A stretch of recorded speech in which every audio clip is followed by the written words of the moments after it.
Okay, time to take a look at the AKKTOL 1/4-inch heavy-duty hand riveter kit. So we got our riveter.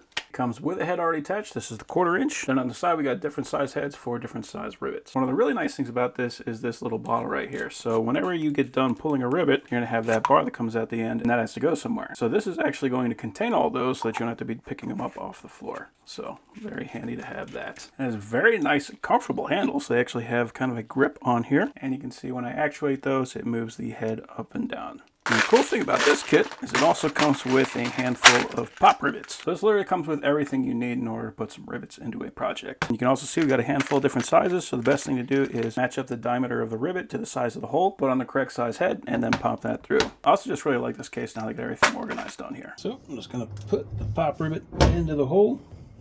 Alright, and then I'm just going to crank it. There we go. So nice and easy. So overall, that's a pretty cool tool.